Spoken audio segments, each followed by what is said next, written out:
Hello दोस्तों, कैसे हो? आपका स्वागत है त्रिपाण स्टडी सेंटर में। आज जो हम करने जा रहे हैं सोशल साइंस यानी सामाजिक विज्ञान, जो कि काफ़ी महत्वपूर्ण टॉपिक है। इस पे हम हर एक विषय पे जो है विस्तार पूर्वक चर्चा करेंगे और हर एक पहलू पे प्रकाश डालने की कोशिश करेंगे। चलिए देखते हैं हमारा आज टॉपिक क्या है। मध्यकालीन विश्व।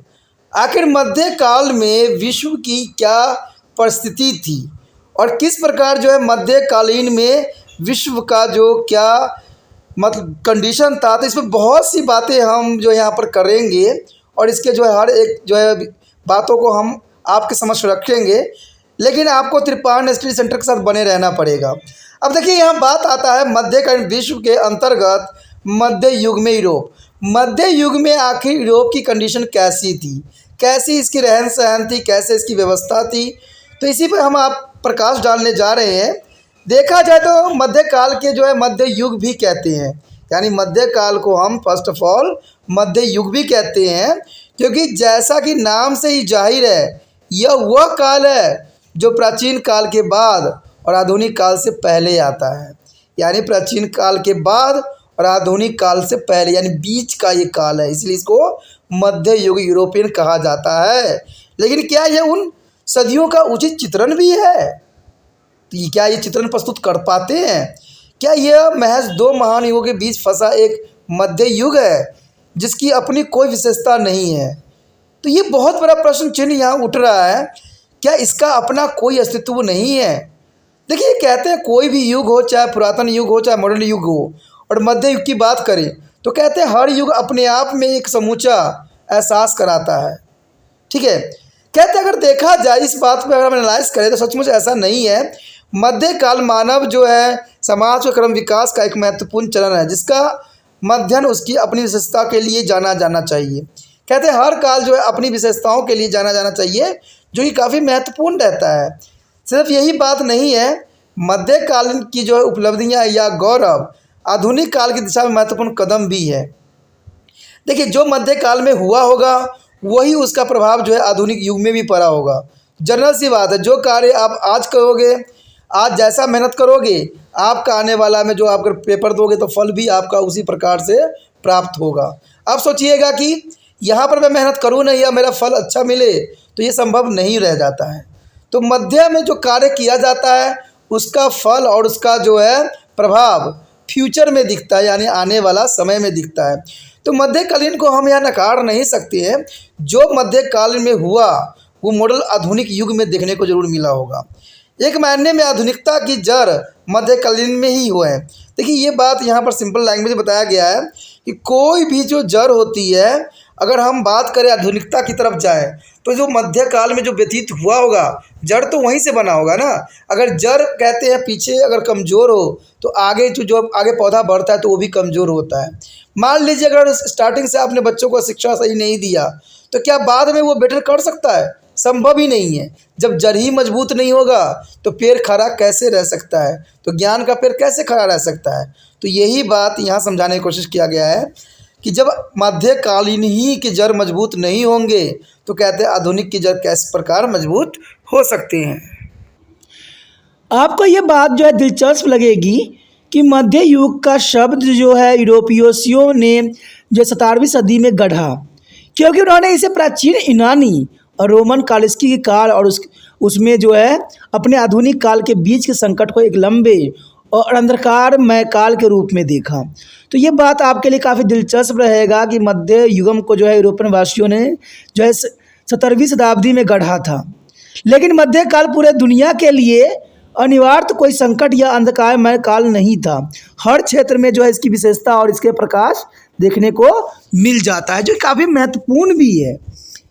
बात यहाँ आगे हम करें तो कहते हैं इस्लामी जगत के लिए यह एक ऐसा काल था जब एक सभ्यता का जन्म हुआ और वह जो है परवान भी चढ़ा और उसकी जो है बुलंदियों पर भी पहुंचा। देखिए, एक सभ्यता जो था वो परवान भी चढ़ा, बुलंदियों पर भी पहुंचा।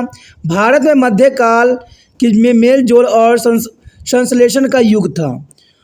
पुरानी और नई राजनीतिक, आर्थिक और सामाजिक व्यवस्थाएं आपस में जो है घुलने मिलने और जो है संश्लेषण की इस प्रक्रिया में सह अस्तित्व और सहभूषणता का एक अनूठा संस्कृति रुझान उभरा और मध्यकालीन भारत की पहचान बन गया।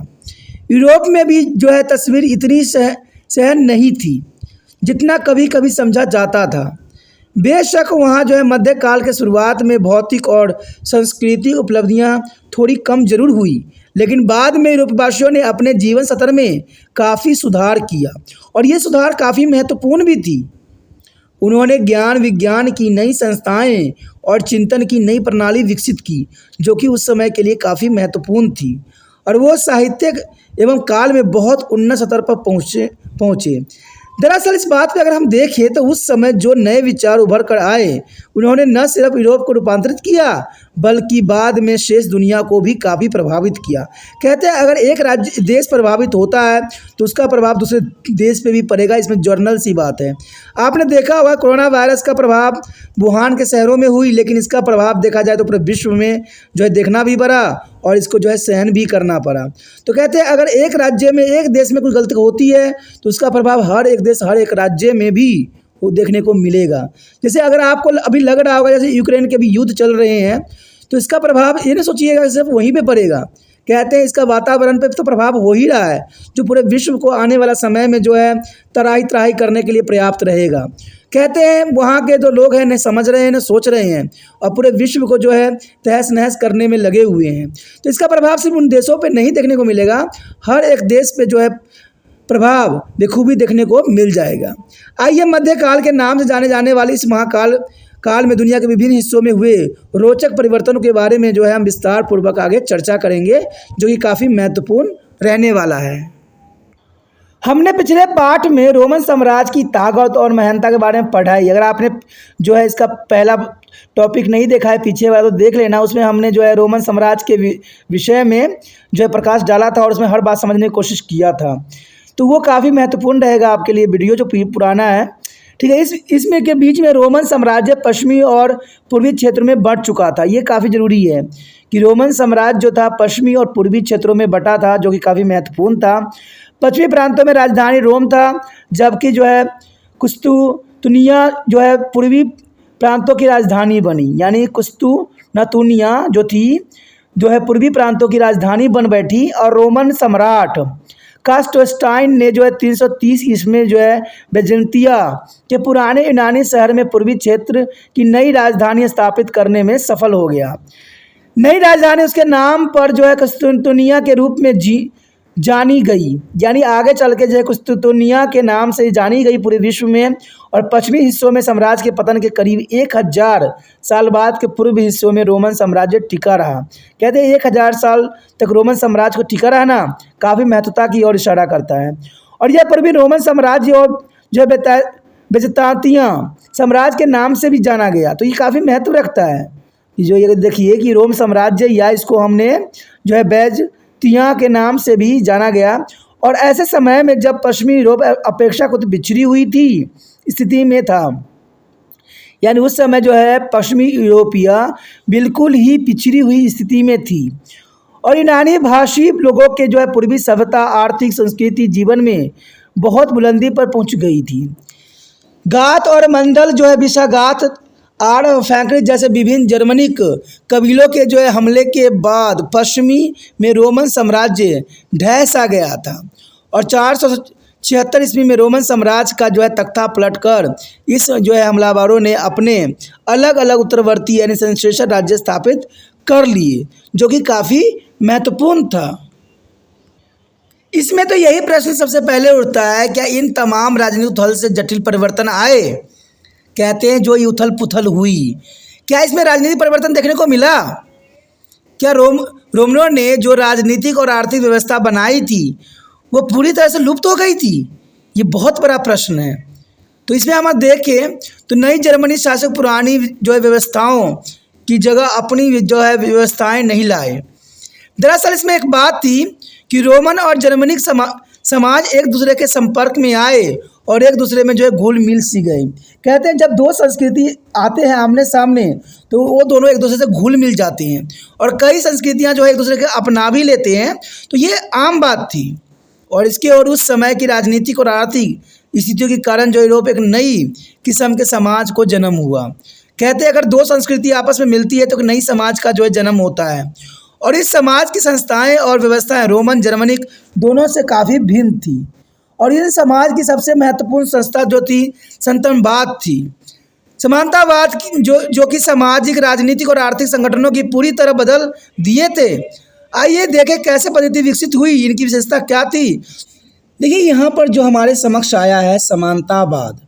आखिर समानतावाद का अर्थ क्या होता है और इसका जो है सोशल साइंस में यानी सामाजिक विज्ञान में क्या महत्व है।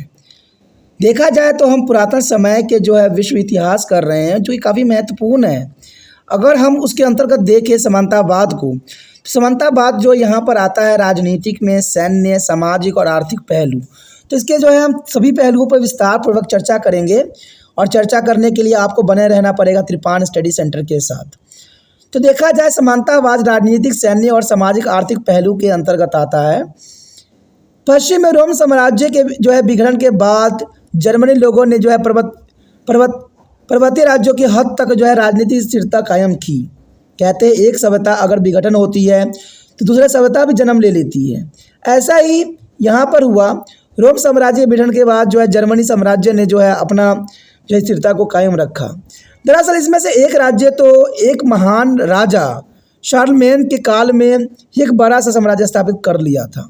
यानी एक राजा जो है पहले ही जब शार्लमेन काल था तो उसी समय ही अपना साम्राज्य का जो है स्थापना कर लिया था। और यह कैरोलिंगाई साम्राज्य था। कैरोलिंगाई साम्राज्य था जो 9वीं सदी के मध्य फिर से वो रहे बाहरी हमलों की वजह से बिखरने लगा। जब बाहरी हमला हो रहा था तो ये साम्राज्य जो है विखंडित होते जा रहा था, बिखर रही थी। इससे हुई राजनीतिक उथल पुथल से एक नई किस्म की राजनीतिक व्यवस्था को जन्म दे दिया। देखिए जो उथल पुथल होगा तो जनरल सी बात है कि नई राजनीतिक व्यवस्था का उदय होना एक स्वाभाविक बात बन जाता है। और इसी का जो नई साम्राज्य उदय हुआ, नई किस्म की राजनीतिक व्यवस्था का जन्म हुआ, उसे ही हम समानतावाद कहते हैं। यानी कहते हैं इससे हुई राजनीतिक उथल पुथल हो जाती है और इससे नई किस्म की राजनीतिक जो व्यवस्था जन्म लेती है उसी को ही हम समानतावाद कहते हैं। तो आप समानतावाद भली भांति समझ गए होंगे। समानतावाद राजनीतिक प्रभुता का एक श्रेणीबद्ध संगठन है। यानी इसमें जो है प्रभुता सत्ता यानी किसकी प्रभुता रहेगी, ये श्रेणीबद्ध संगठन है। अगर इसकी तुलना सीढ़ी से की जाए तो हम यह श्रेणीबद्ध ढांचों को आसानी से समझ सकेंगे। और इस व्यवस्था में शीर्ष पर राजा खड़ा रहता था और उसके नीचे खड़े थे बड़े सामंत या डैकुल और अलर्स के नाम से जाने जाते थे। और उसके नीचे खड़े थे छोटे सामंत जो बैरन के नाम से जाना जाता था, जो कि काफ़ी महत्वपूर्ण था। उनके जो है नीचे नाइट थे और जो शायद सामंतों की निम्नतम कोटि पे आते थे। सिर्फ सामंत राजा ने अपना प्राधिकार पाते थे और वह अपने छोटे सामंत को जो है प्राधिकार प्रदान करते थे। और यह सिलसिला नीचे तक चलता जाता था। हर स्तर पर सामंत अपने से ऊपर वाले के प्रति निष्ठा जताते थे, जो कि काफ़ी ज़रूरी था। ऐसा भी आज के समय में भी होता है, अपने से ऊपर वाले को जो है निष्ठा से देखा जाता है और उससे प्राधिकार पाते थे। और अपने से बड़े को जो है महत्व जागीरदार कहलाते थे। यानी उनसे जो होते थे बड़े उनको जागीरदार कहते थे। सामंत और सामंतः अर्थात बड़े और छोटे सामंत के बीच के रिश्ते का यह स्वरूप पदाक्रम जो है सीढ़ियों के शीर्ष से लेकर नीचे तक सामान्य ही था। सामंत अपने क्षेत्रों के सर्वशक्तिमान होते थे। ये तो जनरल सी बात है कि सामंत उस समय जो होते थे सर्वशक्तिमान होते थे। जहाँ रोमन साम्राज्य में सारी शक्तियाँ राजा के हाथों में ही केंद्रित था। रोमन साम्राज्य था उसमें सारी शक्तियाँ जो थे राजाओं के हाथ में ही केंद्रित थी। और इस व्यवस्था में राजनीतिक सत्ता व्यापक रूप से विकेंद्रित की हुई।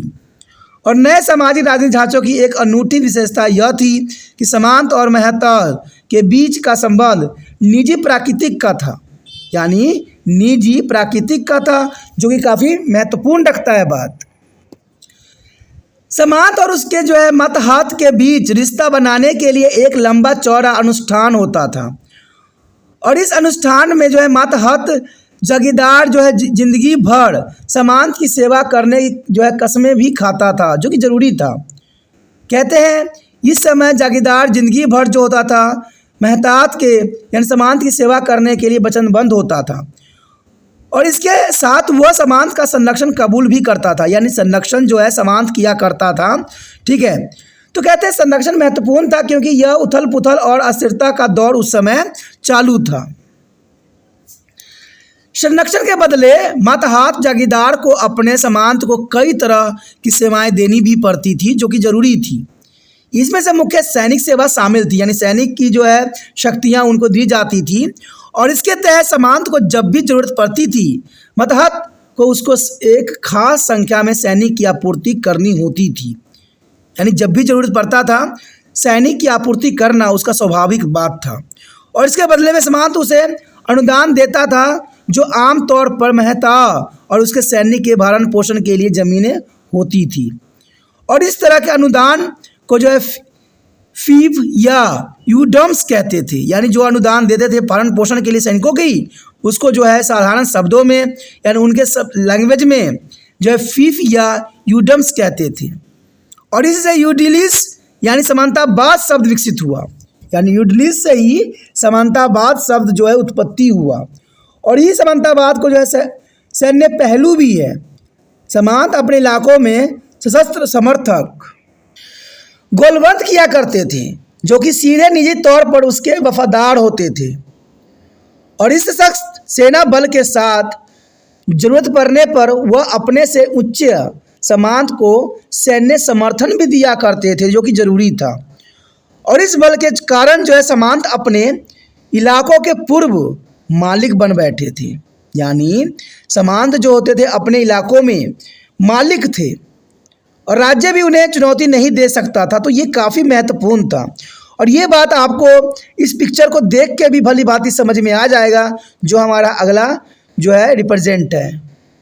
अब देखिए यहाँ पर जो है समानता जो दिखाई दे रहे समांतवाद में फेडरल मैनर्स दिखाए गए हैं, आप इसमें देख सकते हो कि इसको जो है अलग अलग जो है पोस्चर में बदला गया है। कहीं आपको फील्ड दिख रहा होगा, कहीं सेकेंड और थर्ड और फर्स्ट फील्ड के रूप में है। तो कहीं चर्च की व्यवस्था की जाती थी, कहीं वेल होती थी, कहीं मैनर हाउस होता था, कहीं पोस्चर है, कहीं सेल्फ हाउसेस होती थी, कहीं वर्कशॉप होता था, कहीं वाटर डैम्स होते थे। तो इस तरह से व्यवस्था जो था उस समय काफ़ी हद तक था जो कि काफ़ी विशेषताओं के ऊपर उजागर करता है। और ये पिक्चर भी आपको इस बात को समझाने के लिए पर्याप्त है कि फेडरल्स मैनर किस प्रकार हुआ करता था उस समय कालीन में।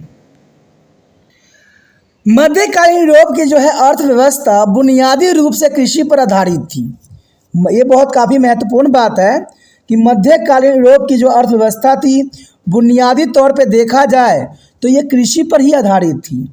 पिछले पार्ट में हमने रोमन साम्राज्य की गुलाम श्रमिकों के व्यापक उपयोग के बारे में पढ़ा। अगर आपने पिछला वीडियो नहीं देखा तो जरूर देख लीजिए, उसमें जो है हमने यूरोप साम्राज्य के बारे में विस्तारपूर्वक चर्चा किया था। कहते हैं रोमन साम्राज्य के अंतिम दौर में गुलाम श्रम का इस्तेमाल खासकर कृषि में लगभग खत्म हो चुका था जो कि काफ़ी महत्वपूर्ण थी। ऐसा गुलामों की ज़बरदस्त किल्लत के कारण हुआ कि जैसे गुलाम की बहुत किल्लत पड़ गई, इसलिए ये दास्तां ख़त्म सी हो गई। कृषिगत उत्पादन के लिए गुलामों को नहीं मिल पाने से रोमन अभिजातों की जीवन शैली काफ़ी प्रभावित हुई और वो तब एक भोग विलास और ऐसो आराम नहीं कर सकते थे जब तक उन्हें शोषण के लिए दूसरे लोग न मिले। उन्होंने यह काम मुक्त किसानों के कष्टकारों और खेत दूसरे पर बोझ जो है बांट कर अंजाम दिया। यानी इनको तो कैसे भी ऐशो आराम चाहिए था, तो क्योंकि गुलाम उस समय मिल नहीं रहा था तो इन्होंने जो है मुक्त किसानों, काश्तकारों और खेत मजदूरों को बोझ डाल के उन्होंने जो है ऐश किया। आइए देखें उन्हें सब कैसे किया, तो इसके बारे में हम विस्तार में जानने की कोशिश करें। देखा जाए तो राजनीतिक हलचल और अशांति के दौर में किसानों ने सामंतों की हर तरह संरक्षण पाना चाहता था और यह एक आम आर्थिक संकट का दौर था।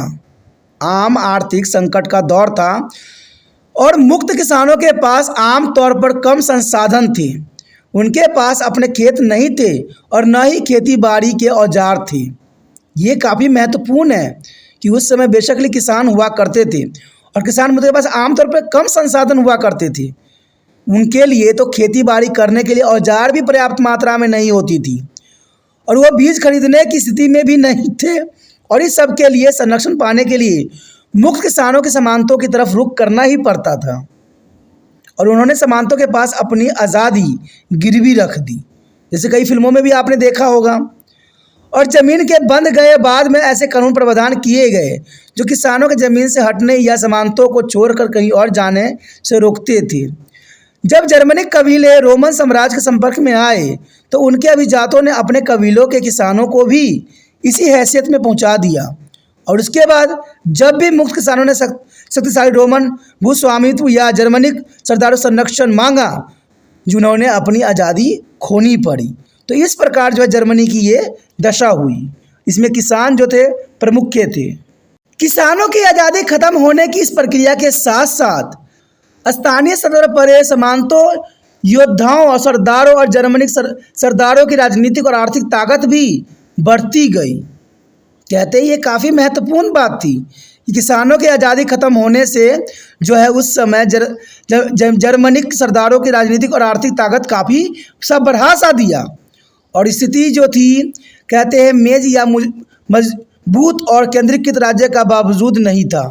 कैसे कहते हैं उस समय मजबूत और केंद्रीकृत राज्य नहीं सा था। किसान पूरी तरह से कुलीन जो है भूस्वामियों के रहम कर्मों पर पलते थे। यानी जो भी होता था कुलीन भूस्वामी ही होते थे।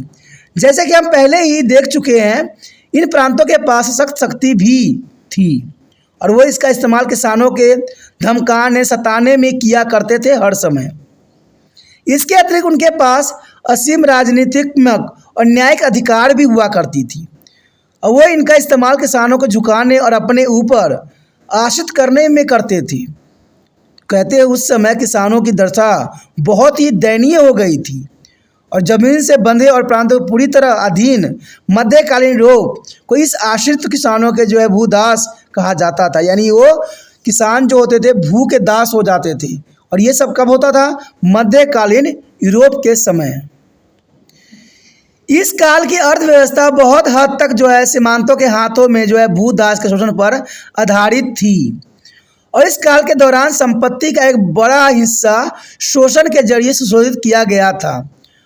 और ये समझने के लिए कि यह सब कैसे हुआ, आइए देखें कि इस काल में कृषि किस तरह से संगठित की गई थी, जो कि काफ़ी महत्वपूर्ण था। सामंतों के नियंत्रण वाली समुचित जमीन मैनर यानी गाड़ी कहलाती थी। तो आप समझ सकते हो कि सामंतों के नियंत्रण यानी सामंतों के नियंत्रण वाली समूचे जमीन को जो है गाड़ी के नाम या मेनर के नाम से जाना जाता था। मेनर 3 हिस्सों में बटी होती थी। एक हिस्सा डिमोन कहलाता था और जायदाद का यह हिस्सा सामंत के सीधे प्रबंधन के तहत होता था। मेनर के दूसरे हिस्सों में भूदासों की जोत थी और इसके अलावा मैदानी हिस्से थे जिन पर अपने पशुओं को चराने का अधिकार सबको प्राप्त था। भूदासों को जोतों पर जो अधिकार रखने वाले को सामंत के मेनर कष्टकार माना जाता था, जो कि काफ़ी महत्व था उस समय। कष्टकार होने के नाते उन्हें सामंत को लगान के रूप में कुछ देना ही होता था। यानी लगान के रूप में उनको कुछ न कुछ देने की प्रावधान उस समय काल में थी। कष्टकार सामंतों को यह लगान श्रम सेवा के रूप में अदा करती थी। यानी श्रम सेवा के रूप में कष्टकारों को जो है अदा करते थे लगान के रूप में। श्रम सेवा के तहत उन्हें हफ्तों में कुछ खास दिन जिमोन पर काम करना पड़ता था और खेती के दिनों में भूदास के ज़्यादा मेहनत करनी पड़ती थी। तब हल जोतना, बुआई, कटाई इत्यादि की जरूरत पड़ती थी।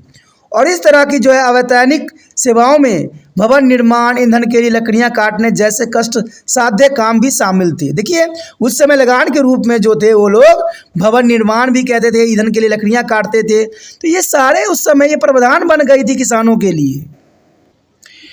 भूदासों को बहुत कहते हैं वस्तुओं के शकल में कुछ शुल्क या कर भी अदा करना होता था। मसलन उन्हें अपनी उपज का एक हिस्सा देना ही होता था और यह शुल्क जो है मनमाने ढंग से लगाए जाते थे, जो कि काफ़ी महत्वपूर्ण था। जब भी सामंतों के अतिरिक्त संसाधनों की जरूरत होती थी तो वे शुल्क थोप देते थे उन पर, जैसे आज के समय में भी होता है। सरकार को जब पैसा कमती है तो वो जो है टैक्स को बढ़ा देती है और जीएसटी को भी बढ़ा देती है।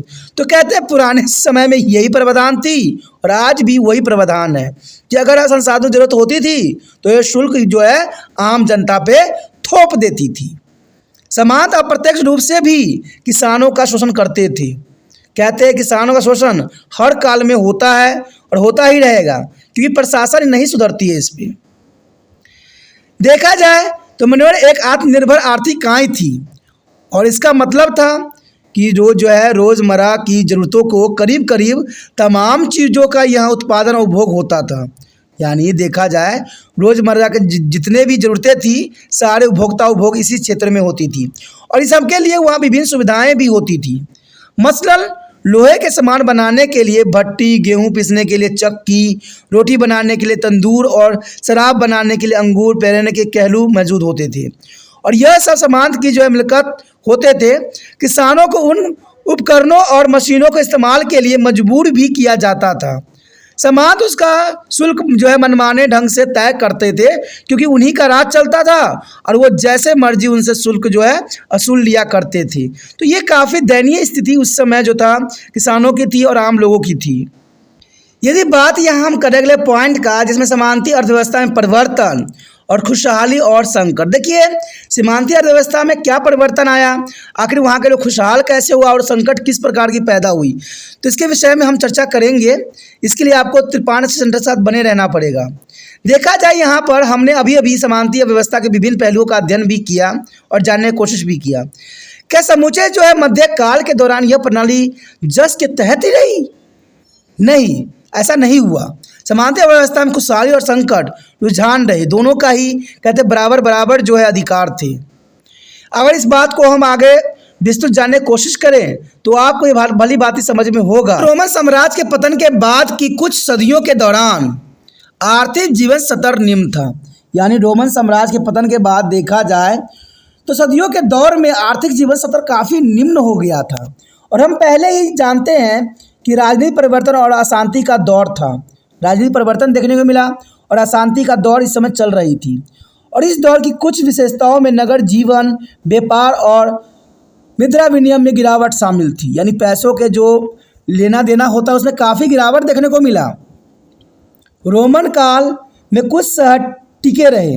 रोमन साम्राज्य के काल में भी कुछ शहर थे अपने आर्थिक अर्थव्यवस्था के कारण टिके रहे, लेकिन वह महल खाली बोतलों की तरह थी। महल खाली बोतलों की तरह रह गए, क्योंकि सारे धन इसमें से खर्च हो चुके थे और उनकी कोई वास्तविक आर्थिक भूमिका नहीं रह गई। सड़कें टूट फूट सी गई और वस्तु विनिमय प्रणाली में मुद्रा की जगह ले लिया, जो काफ़ी महत्वपूर्ण थी। यूरोपीय अर्थव्यवस्था लगभग पूरी तरह से कृषि और बेहद सीमित स्थानीय व्यापार पर आधारित थी और उस समय मुख्य आर्थिक इकाई आत्मनिर्भर जागीरों एवं सामंतीय मेयर भी थी, जिसके बाद में हम पढ़ भी चुके हैं। कहते हैं कृषि में इस्तेमाल होने वाली तकनीकी पिछड़ी थी और उस उपज कम भी थी। ये हालत करीब 10वीं सदी ईस्वी पूर्व तक बना ही रहा, जो कि काफ़ी दयनीय स्थिति कहा जा सकता है। 10वीं सदी के दौरान उत्पादन की सीमांतीय पद्धति में महत्वपूर्ण परिवर्तन देखने को मिला और कहते हैं 11वीं और 12वीं सदी में ईस्वी में यह व्यवस्था पूरे यूरोप में लगातार फलती फूलती ही रही। जैसे जैसे व्यवस्था स्थिरता पाती गई, कृषि उपज में इजाफा होता ही गया और कृषि तकनीक में सुधार एक अन्य कारक था, जिसके कारण कृषि उत्पादकता में इजाफा हुआ। रोमन काल से इस्तेमाल में आने वाले हल्के एवं अरेस्ट्रम की जगह एक नए हल ने ले लिया जो चैरे कहलाया। चैरे एक हल का जगह ले लिया और नैल सा हल भारी था और यह पहियों से युक्त था और उसे बैलों का एक दल खींचा करता था। इसने उत्तरी यूरोप के सख्त और चिपचिपी मिट्टी की बेहद जुताई में मदद की। खेती 2 भूखंड के तरीकों पर आधारित थी, जिसमें जमीन के एक हिस्से पर खेती की जाती थी और दूसरा हिस्सा परती छोड़ दिया जाता था। बाद में इसके बजाय 3 भूखंड का तरीका अपनाया गया और इसके तहत 1/3 जमीन परती छोड़ दी जाती थी और 1/3 जमीन पर शरद फसल उगाई जाती थी। बाकी पर बसंत फसल उगाई जाती थी। जमीन के सिर्फ तीसरे हिस्से के परती छोड़ देने से फसल बोई गई जमीन का क्षेत्र काफ़ी बढ़ गया और नए हल और 3 भूखंड कृषि पद्धति और कृषि तकनीक में नई खोज में इस्तेमाल से उपज में कई गुना वृद्धि हुई। जैसे कि हमने चित्र में भी देखा था कि किस प्रकार का यह प्रावधान किया गया था। फर्स्ट फील्ड था, सेकेंड फील्ड था और थर्ड फील्ड था, जो कि काफ़ी महत्वता को दर्शाया था। कृषि में विस्तार के साथ ही 10वीं सदी से 12वीं सदी के बीच के दौर में व्यापार की बहाली भी हुई और नगरीय जीवन में काफ़ी वृद्धि देखने को मिला। स्थानीय हाट में अतिरिक्त अनाज और अंडे की खरीद फरोख्त से लेकर शराब और कपास जैसी वस्तुओं को भी दूरी के व्यापार का एक लंबा सिलसिला बन गया था। सड़कें के निर्माण से व्यापार में काफ़ी इजाफा हुआ। नदी और समुद्री रास्तों भी व्यापार के लिए इस्तेमाल किए जाते थे। व्यापार की बहाली से जो है भुगतान के नए तरीके ज़रूरत हो गई, क्योंकि वस्तु विनिमय इसके लिए अपर्याप्त थे।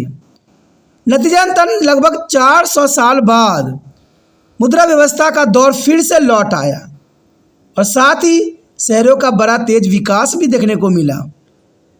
लंबी दूरी के व्यापार और अलग बलग के ग्रामीण इलाकों में खेती से आई खुशहाली से उसे बड़ा बल मिला, क्योंकि कहते हैं खेती अच्छी होती है तो किसानों की खुशहाली मिलती है। और ऐसा ही इस समय काल में हुआ, वो भी 400 साल बाद। जल्द ही शहर कुछ खास उद्योगों के लिए जाने लग गया और उदाहरण के लिए वस्त्र निर्माण उद्योग को सर्वाधिक महत्वपूर्ण उद्योग में से एक बना दिया गया, जो कि काफ़ी महत्वपूर्ण थी और दस्तकारों के संग महत्व धारण करने भी लगा। ये भी जरूरी थी। व्यापारिक गतिविधियों और दस्तकारी आधारित उत्पादन दोनों ही शिल्प संघों के ही इर्द गिर्द संगठित हुए और इससे मध्यकालीन शहरों का महत्व काफ़ी बढ़ गया। अंततः यह ग्रामीण इलाकों में जो है समानती संबंधों को तोड़ने वाले महत्वपूर्ण कारक बन बैठे।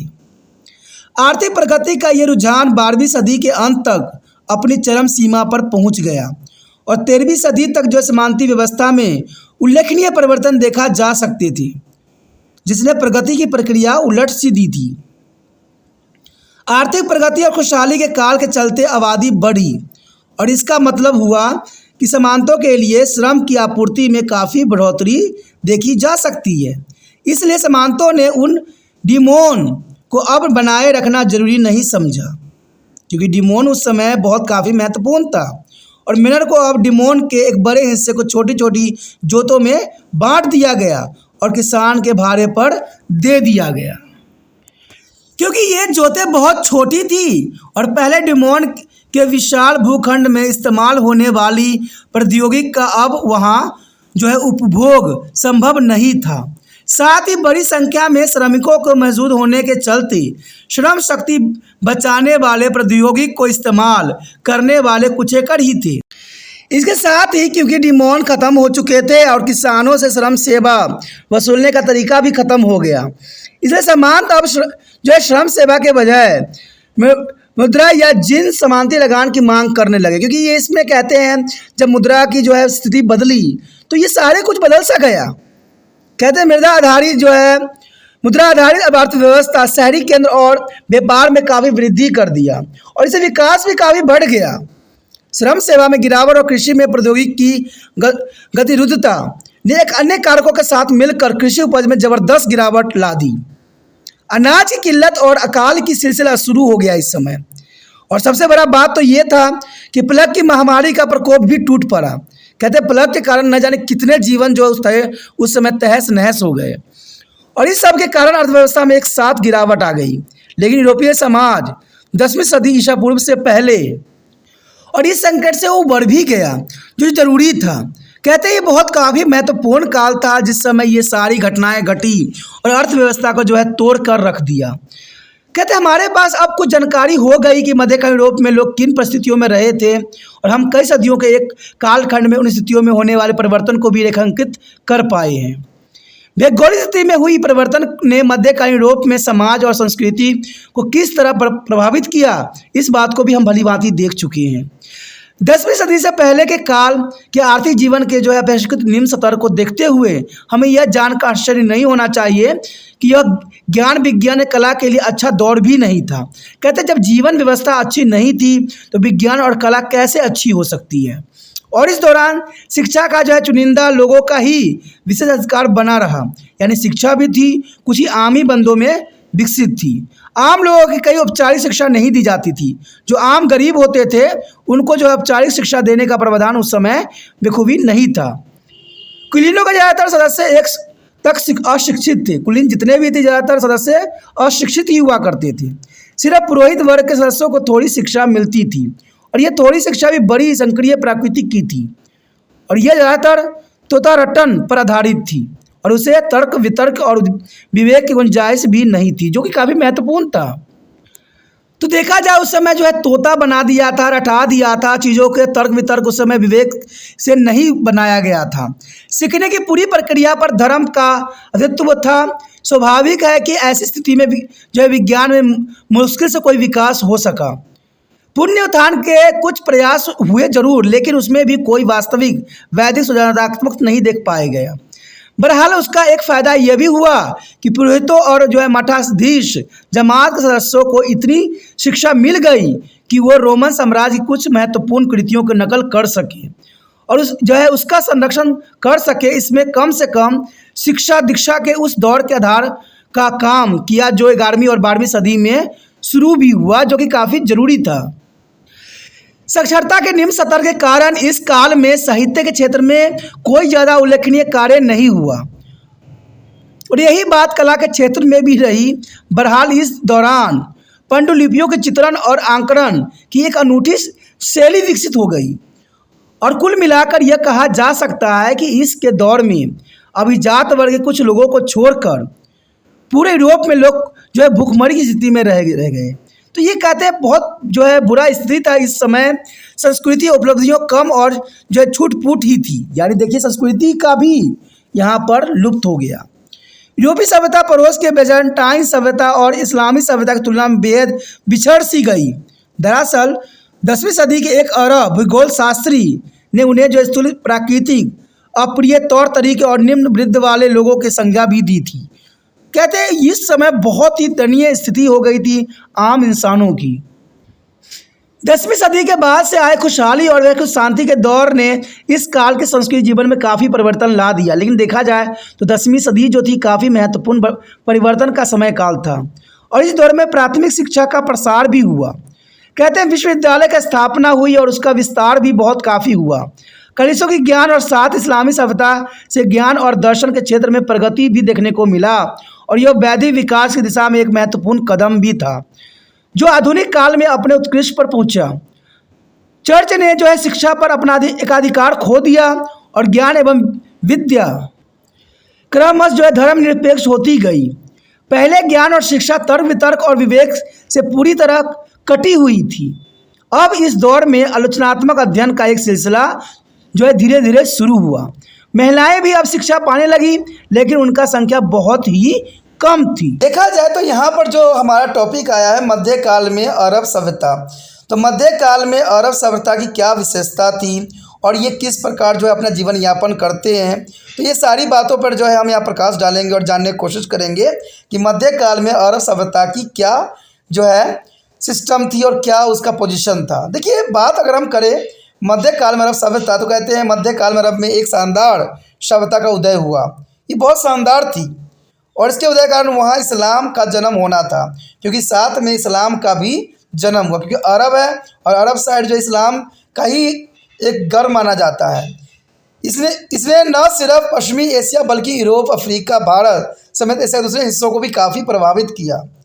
दरअसल इस्लाम का जन्म इस काल की इतनी महत्वपूर्ण घटना है कि मध्यकालीन विश्व की दास्तान से इस्लाम की कहानी अलग नहीं की जा सकती। आइए इसके बारे में और हम जानने की कोशिश करें कि इस्लाम का जो है जन्म किस प्रकार हुआ और इसका उदय होने का सबसे बड़ा कारण क्या था। इस्लाम की दास्तान अरब ने शुरू होनी चाहिए, क्योंकि यही उसका जन्म हुआ है। यानी इस्लाम का दास्तान जो है अरब से शुरू होना चाहिए, क्योंकि यही उसका जन्म हुआ और अरब जो है रेगिस्तानों का एक प्रदीप है। अरब जो है एक रेगिस्तानों का प्रदीप है। इस्लाम के उदय से पहले ज़्यादातर अरब बद्दू जाति के होते थे। बद्दू जाति के उस समय इस्लाम जो होते थे वहाँ पर रहते थे। कहाँ? अरब देश में। अर्थात ये ऊँट पर घूमने वाले चरवाह हुआ करते थे। जनरली देखा जाए तो यानी ऊँट पे घूमने वाले लोग चरवाह हुआ करते थे इस्लाम के उदय से पहले। और वो कौन से जाति की से बिलोंग करते थे? बद्दू जाति से बिलोंग करते थे। उनकी आजीविका का मुख्य स्रोत जो होता था उस समय पशुपालन और नखलिस्तानों में उगने वाले खजूर। तो ये उनका प्रमुख जो है भोजन का स्रोत होते थे। पशुपालन और नखस्तानों में जो खजूर लगती थी वो उनका मुख्य भोजन था।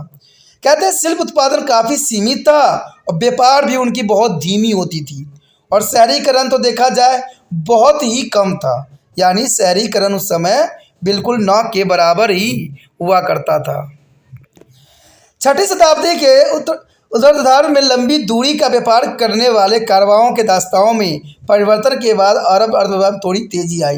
यानी बाद में जब 6वीं शताब्दी के आसपास ये आए तो उन्होंने जो है कारवां के रूप में जो है यहाँ से वहाँ घूमने लगे, जिससे जो है वो व्यापार करने में हर क्षेत्र में सक्षम हुए। अरब के दो पड़ोसी साम्राज्य रोमन साम्राज्य और फारसी साम्राज्य के बीच जंग सदैव छिड़ी रहती थी। देखिए, अरब दो पड़ोसी राज्यों थे, उसमें रोमन साम्राज्य और फारसी साम्राज्य के बीच जंग हमेशा लगी रहती थी, और इन जंगों के कारण जो है अरब, अफ्रीका और एशिया बीच व्यापार के लिए आने जाने वाले कारवां को सुरक्षित रास्ता बन गया। इससे कुछ महत्वपूर्ण शहरों का विकास को भी काफ़ी बढ़ावा मिला उस समय, और उन्होंने उसका फ़ायदा भी बखूबी उठाया। उनमें से सबसे महत्वपूर्ण शहर था मक्का। यानी मक्का जो था उस समय व्यापार के लिए बहुत ही मशहूर था, जो कुछ प्रमुख व्यापारी मार्गों के लिए संधि स्थल पर था। यानी सब संधि स्थल का मतलब होता है जंक्शन, जहाँ पर हर जो है मिलता है आपस में आके। कारवां के कारण मक्का को एक स्थानीय धार्मिक महत्व हासिल था, और इसके कारण भी वह काफ़ी महत्वपूर्ण हो गया। उस समय काबा अरब के विभिन्न कबीलों के लिए एक पूजनीय स्थल बन गया, और इस धर्म स्थल पर जो है कुरैशल कबीलों का नियंत्रण था। कुरैश कबीले का नियंत्रण होना उसमें बहुत ज़रूरी था, जो मक्का के आर्थिक जीवन में एक शक्तिशाली भूमिका निभा रहा था। यानी जो है धर्मस्थल में कुरैशी कबीलों का होना जरूरी इसलिए भी था क्योंकि मक्का के आर्थिक जीवन में शक्तिशाली भूमिका इन्हीं की थी। इस्लाम के जो है स्थापक हज़रत मोहम्मद का जन्म करीब जो है 570 ईस्वी में कुरैली कबीले में ही हुआ था। हज़रत मोहम्मद का जो जन्म है 570 ईस्वी में कुरैशी कबीले में हुआ, जो कि काफ़ी महत्वपूर्ण था। हज़रत मोहम्मद के माता पिता का निधन उनके बचपन में ही हो गया था, और उनकी परवरिश उनके चाचा ने की थी, जो कि जरूर इम्पोर्टेंट बात है। यानी हज़रत मोहम्मद का जो है पिता का निधन हो गया, माता पिता का, तो उनके चाचा ने ही उनका परवरिश किया। बड़े होकर वो जो है खुशहाल सौदागर बन गए। उन्होंने एक धनी विधवा खदीजा के लिए व्यापार किया। बाद में उन्होंने खदीजा से शादी भी कर ली, और करीब 610 ईस्वी में हज़रत मोहम्मद एक धार्मिक अनुभूति से गुजरे, जिसमें माना जाता है कि उन्होंने एक आवाज़ सुनी जो कह रही थी कि अल्लाह एक है और इसके सिवा कोई भगवान नहीं है। और उस समय अरब अनेक देवी देवताओं को पूजा करते थे, और अल्लाह को उनमें से एक है, लेकिन उनसे थोड़ा ऊंचा और शक्तिशाली माना जाता था। तो ये काफ़ी महत्वपूर्ण बात यहाँ पर आती है। हज़रत मोहम्मद के जो है अलौकिक अनुभव के कारण इस जो है बहु ईश्वरवाद या अनेक देवी देवताओं पर आस्था की जगह एक ईश्वरवाद ने ले ली। यानी अब जो पहले के समय में वहाँ पर बहुत से देवी देवताओं की पूजा की जा रही थी, जब हज़रत मोहम्मद की जो है अलौकिक अनुभव के बाद वहाँ पर सिर्फ एक ईश्वरवाद ही जन्म ले लिया, यानी लोग एक ही ईश्वर को मानने लग गए।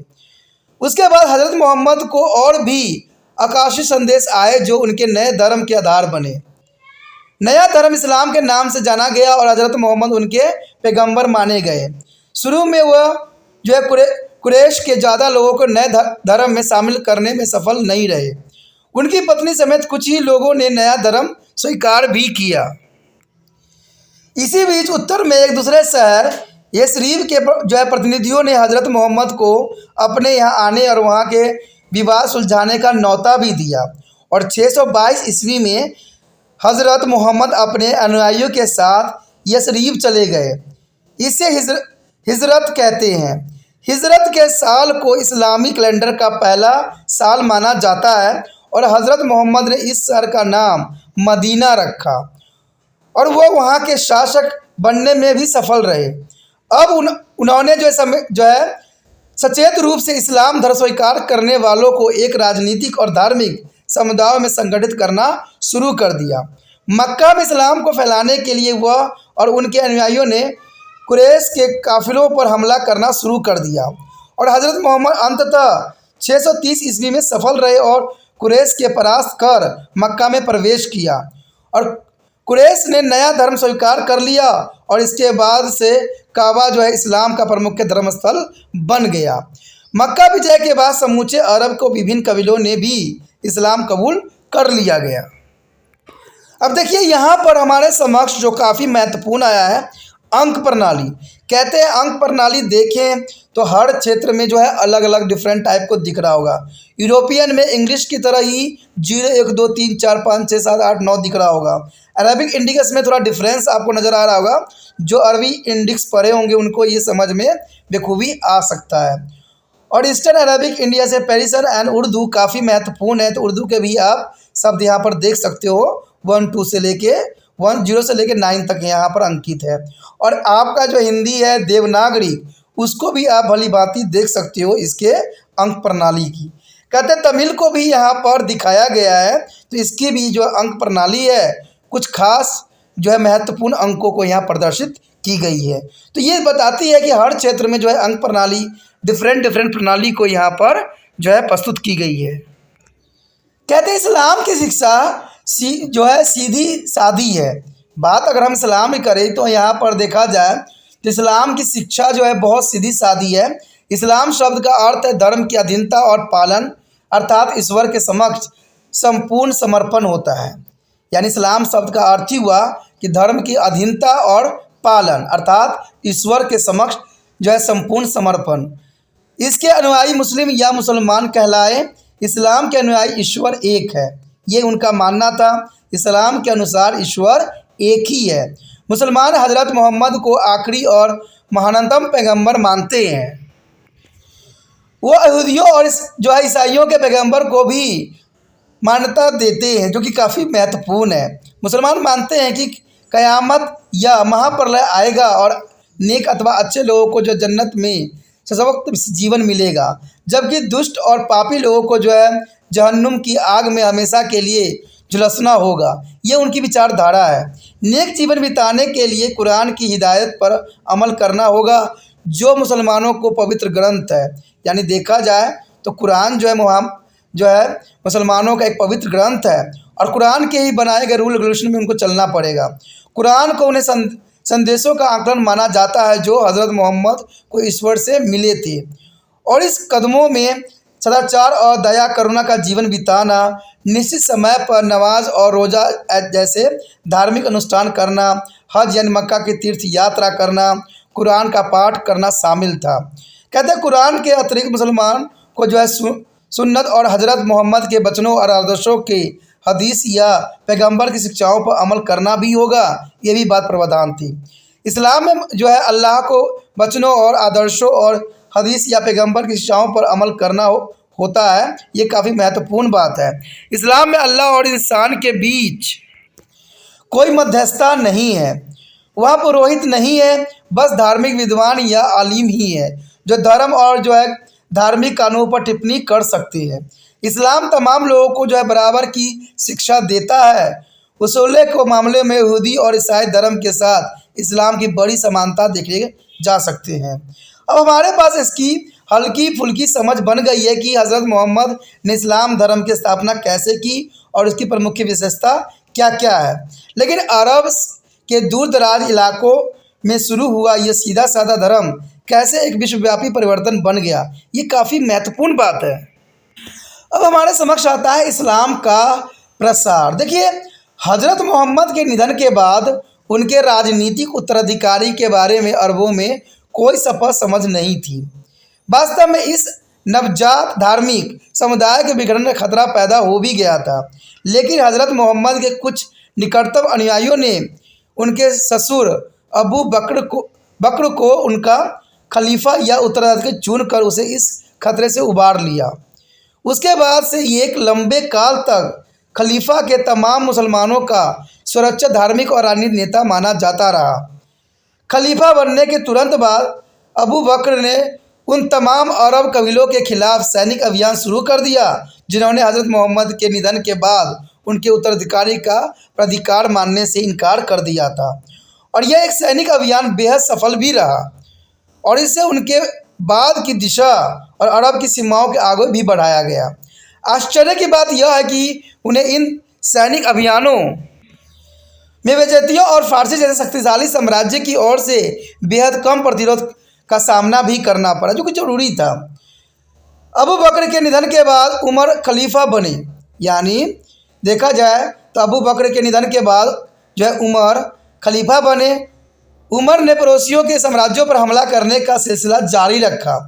अरब सेना को लगातार सफलता मिलती गई और जल्द ही अरबों ने पूरे सीरिया पर और एथियोप, दमिश्क और तथा यरूशलेम के प्रमुख शहरों पर कब्जा भी जमा लिया। उन्होंने फारस की सेना को परास्त कर दिया और 651 ईस्वी तक समूचे फारस पर जो अरबों का कब्जा हो चुका था। अरब बेजंतिया साम्राज्य को जो है मिस्र छीनने में भी कामयाब रहे। इसके बाद वह पश्चिम में उत्तरी अफ्रीका की ओर बढ़े। यहाँ से वह 711 ईस्वी में स्पेन में घुसे। उन्होंने लगभग समूचे स्पेन को जीत भी लिया था और इस तरह एक सदी से कम समय में इस्लाम ने प्राचीन जो है फारस को पूरी और पुराने रोमन जगत ज़्यादातर हिस्सा जीत लिया।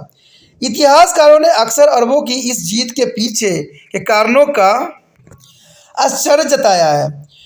कुछ मानते हैं कि यह जो मजहबी जोश और इस्लाम के प्रसार की धुन थी, जिसमें अरबों को प्रेरित भी किया। लेकिन अब एक अधिकाधिक इतिहासकारों की दलील है कि जहां धर्म ने अरबों का जो एकात्मवाद रखने में भूमिका निभाई, वहीं जिस चीज़ ने उन्हें रेगिस्तान से निकाल कर बारे में यानी जो रेगिस्तानों से निकाल कर बारे जाने के लिए वास्तव में प्रेरित भी किया, वो वास्तव में समृद्ध क्षेत्र और मालय गनीमतम यानी युद्धों में लूटी गई दौलत था।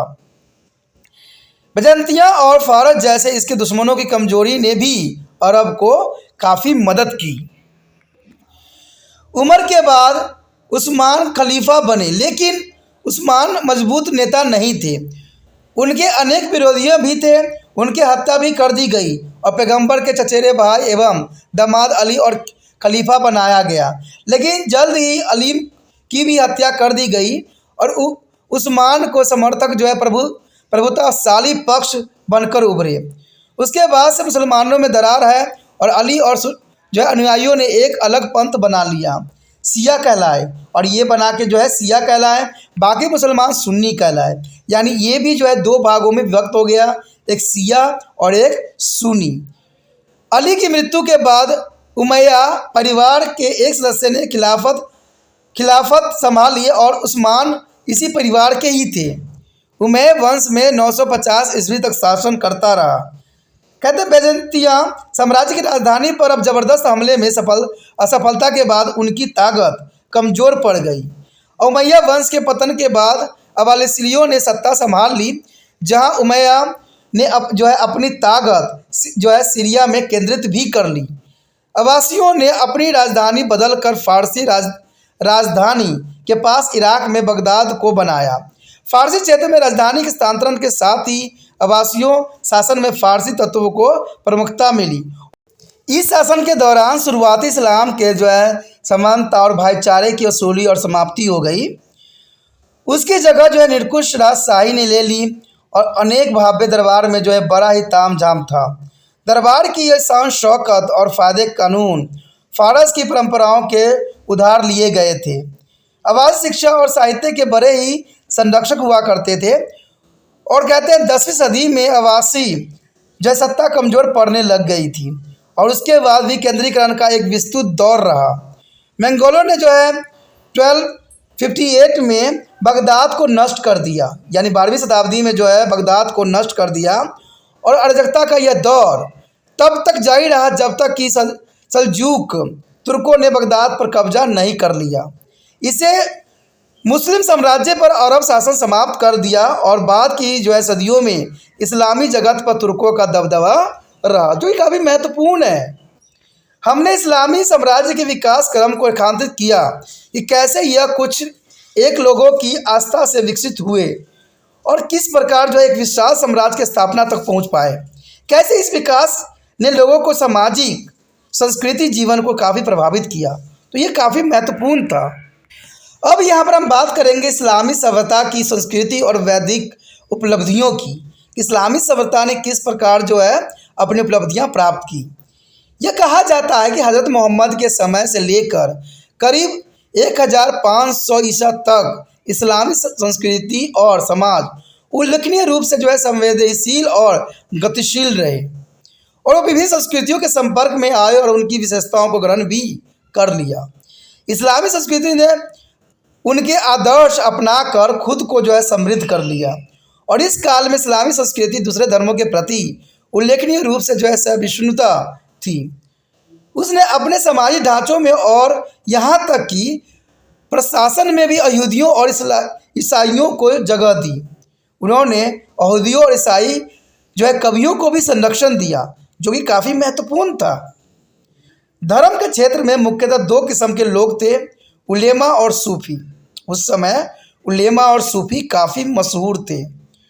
उलेमा विद्वान लोग थे और धर्म तथा धार्मिक कानून के तमाम पहलुओं पर सलाह दिया करते थे, और वो आमतौर पर परंपरा का ही पालन किया करते थे। सूफी धार्मिक कानूनों के तमाम पहलुओं पर सलाह दिया करते थे, वे आमतौर पर परंपरा का पालन करते थे। सूफी धार्मिक रहस्यवादी थे जो मुख्यतः ध्यान और इरहाद पर जोर देते थे। सूफी आमतौर पर लोगों की ज़िंदगी को गहराई से छूने में सफल रहते थे। खासकर अब्बासी शासनकाल में इस्लामी विद्या की विभिन्न शाखाओं में उत्कृष्ट पर पहुंच गई थी। दर्शन उसमें से एक था। इस्लामी दर्शन पुराने यूनानी दर्शन के अध्ययन पर आधारित था। बुद्धिवाद और विवेकशीलता में यकीन रखने वाले मुस्लिम दर्शकों को एक तबके ने यूनानी दर्शन को आगे बढ़ाया, और यह दार्शनिक दर्शन के क्षेत्र में चिंतन मनन के अलावा प्राकृतिक विज्ञान के अध्ययन में भी अग्रणीय थे। उन्होंने खगोलीय शास्त्र और चिकित्सा के क्षेत्र में खासा काम किया। उनका ज्योतिष शास्त्र खगोलीय गणना पर आधारित थी, जो कि काफ़ी महत्वपूर्ण थी। चिकित्सा शास्त्र के क्षेत्र में उन्होंने यूनानी के लेखकों का न सिर्फ अध्ययन किया बल्कि उसे बहुत आगे तक ले भी गए। पश्चिम में देखा जाए तब सीना के नाम से मशहूर इब्न सीना के तपेदिक और संक्रामक प्रकृति की खोज भी हुई। उन्होंने स्नान तंत्र की अनेकों बीमारियों का जिक्र भी किया। कहते हैं बहुत से उस समय बीमारी भी फैल रही थी।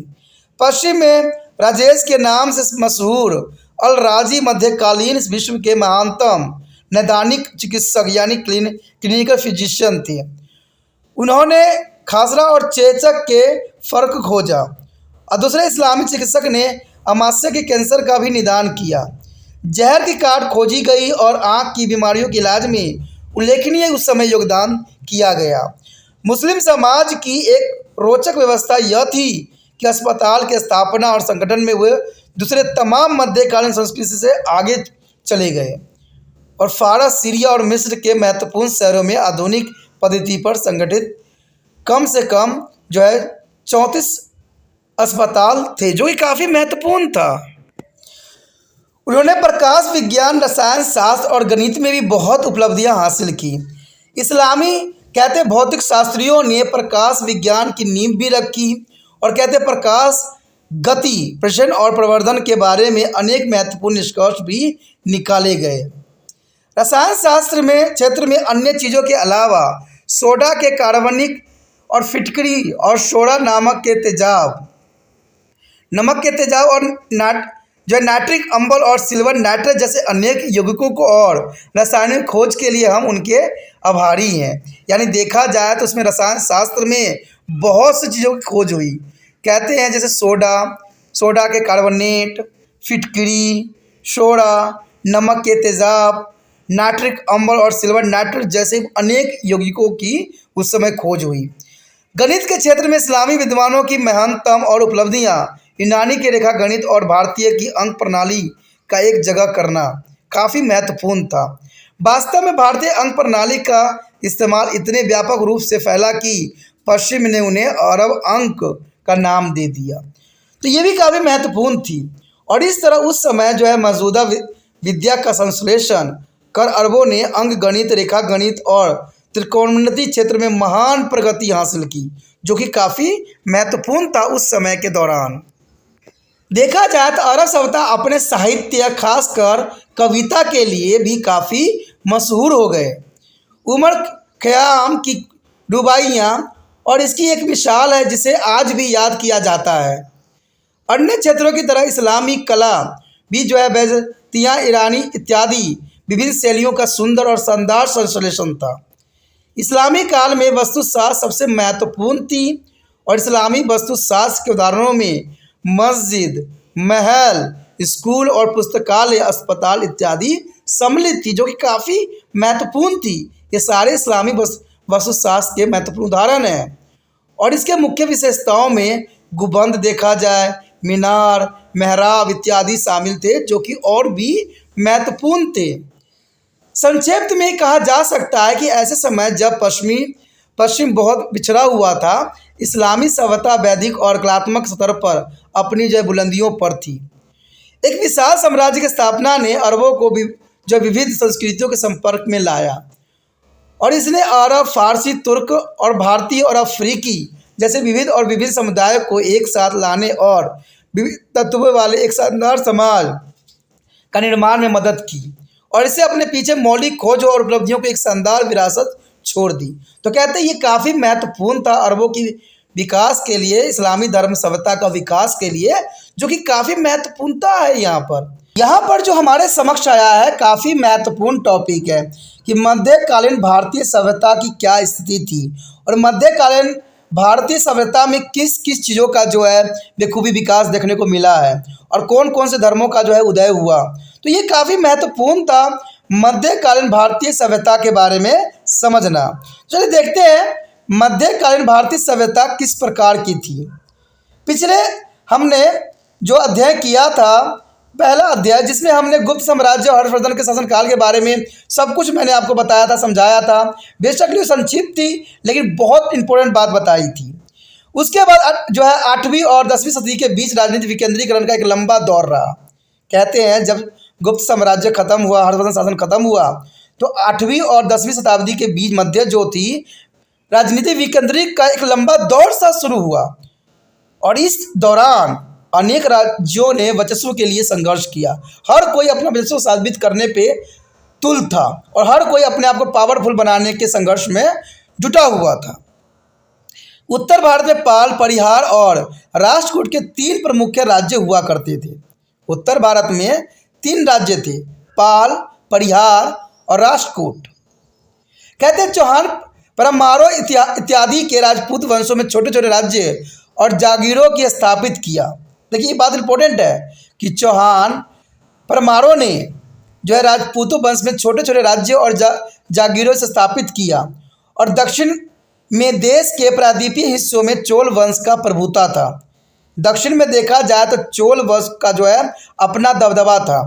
राजनीतिक एकाधिकार के विखंडन की स्थिति जो है महमूद गजनवी जैसे आक्रमणकारियों के लिए बेहद उपयुक्त थी और मोहम्मद गजनवी ऐसा ही किया। कहते हैं मोहम्मद गजनवी ने जाने कितने बार भारत पे आक्रमण करके जो है भारत की खजानों को लूटा और सदैव अपना एक गुलाम यहाँ पर छोड़ के जाता था। तो ये काफ़ी महत्वपूर्ण था।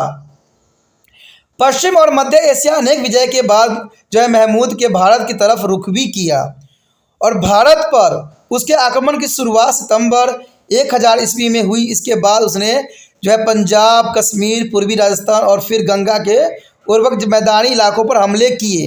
देखिए मोहम्मद गजनवी ने बहुत महत्वपूर्ण विजय हासिल किया और इसकी शुरुआत जो हुई 10वीं शताब्दी में हुई, यानी 1000 ईस्वी पूर्व में जो है उसने पंजाब, कश्मीर और पूर्वी राजस्थान पे जो है बार बार हमला करके यहाँ के जो है धन दौलत और जो है राजशाहियों को लूटा। बहरहाल महमूद की दिलचस्पी भारत पर शासन करने में नहीं था।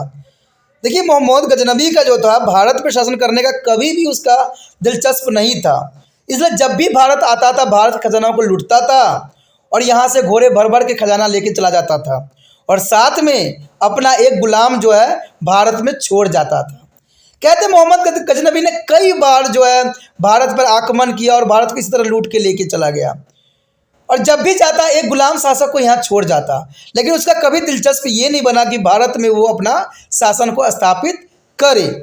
तो ये काफ़ी महत्वपूर्ण बात थी यहाँ पर। यदि बात हम करें राजनीतिक क्रम की तो देखा जाए तो मोहम्मद गजनवी के हमले के बाद यहाँ पर तुर्क आए। मोहम्मद गजनवी की जब हमला खत्म हुआ, जब उसकी शासन खत्म हुआ तो तुर्क जो है भारत पे आए और 13वीं सदी तक तुर्कों ने उत्तर भारत के ज़्यादातर हिस्सों में अपना शासन कायम कर ही लिया था।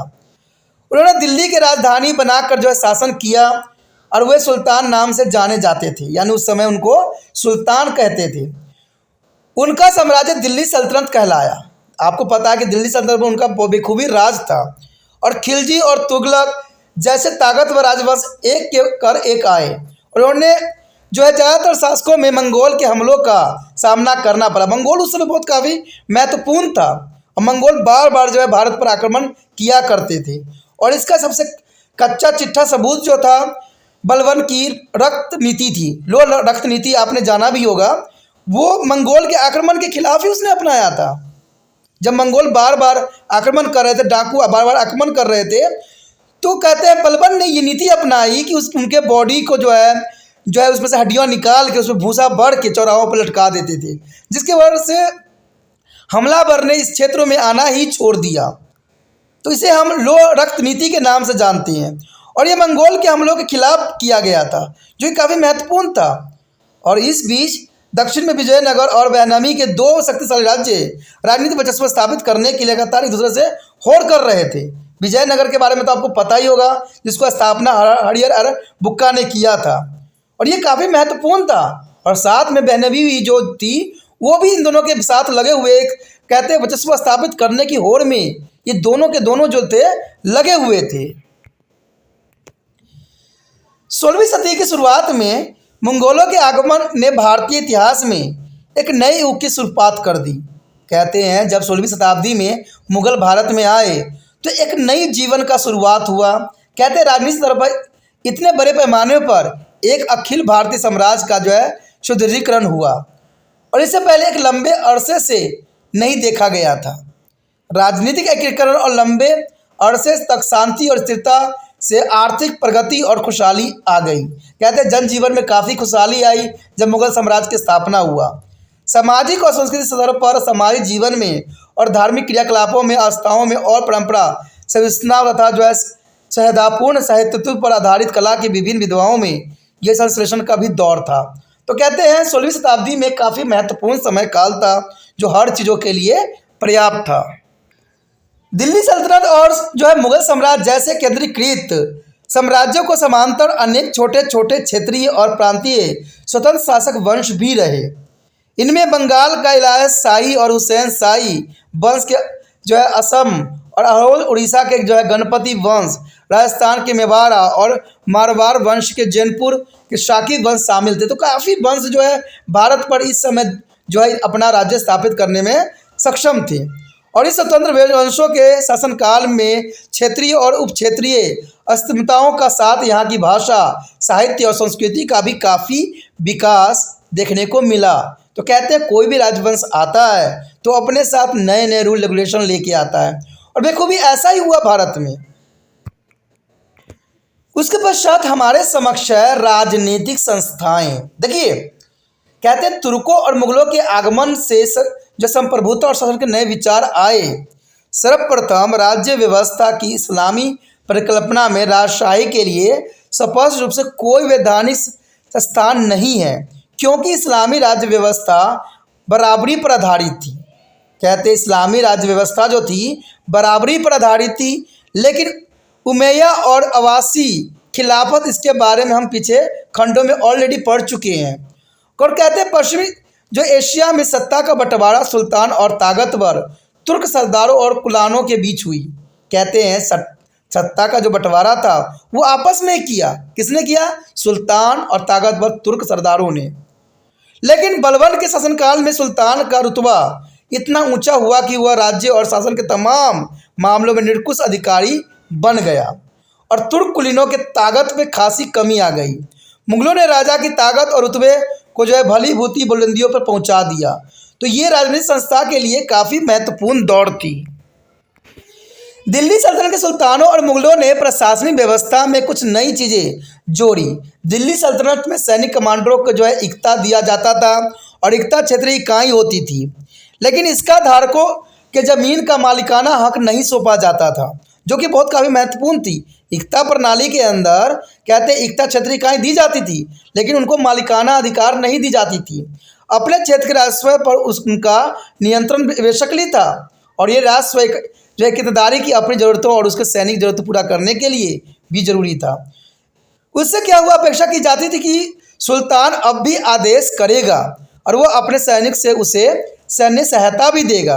बहरहाल पहले से मौजूदा ज़मीन के नियंत्रण का ढांचा और गांव के पदाक्रम में कुल मिलाकर कोई फर्क नहीं पड़ा, जो काफ़ी महत्वपूर्ण था उस समय में। मुगलों की प्रणाली ज़्यादा व्यापक थी।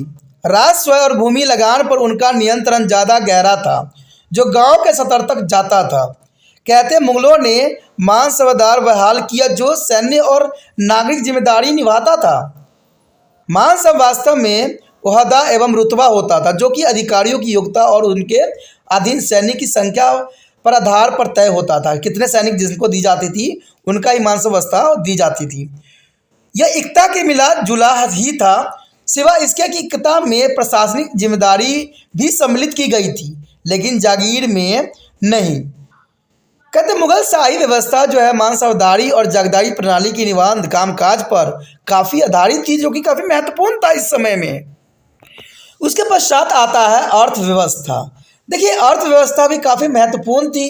कहते दिल्ली सल्तनत और साथ ही मुगल साम्राज्य किसानों की कृषिगत उत्पादन के जो है अधिशेष था, जिसकी वसूली राजस्व के रूप में की जाती थी उस समय।